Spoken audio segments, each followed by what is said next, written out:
თბილისში ძაღლების საერთაშორისო გამოფენა კონკურსი გაიმართა უცხოური ქვეყნებიდან. კონკურსში 90-მდე ძაღლი მონაწილეობდა. დღეს კავკასიური ჯიშის ძაღლების საკონკურსო დღე იყო. გამარჯვებულებს სპეციალური დიპლომები და თასები გადაეცათ.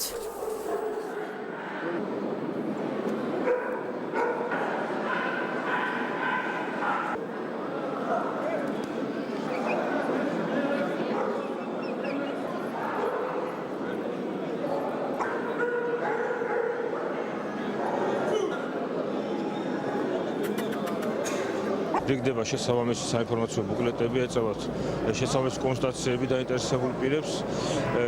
ესეთი სახის კონკურსები წელიწადში ტარდება რამოდენიმეჯერ, რაც მნიშვნელობა ხელს უწყობს მოსახლეობის ცნობიერების ამაღლებას და ჯიშიანი ძაღლების პოპულარიზაციას. მიზანი ისაა, რომ უფრო მეტად გამართული ძაღლები იყოს ჯიშიანები და არა მოღრეცილები, ამიტომ ტარდება და იხარჯება ქვეყნის ფული, რომ თვითონ ადამიანმა გავიგოთ, თვითონმა ძაღლის პატრონმა რა ძაღლი მყავს სახლში. ცხვარში მაგალითად მესაქონლეობაში 10 კაცის საქმეს აკეთებს ერთი ძაღლი. კულტურის სფეროა და სოფლის მეურნეობას ეკუთვნის. ამისათვის თქვენ შემოგივლეთ, აუცილებელია ძაღლსაშენის გაკეთება.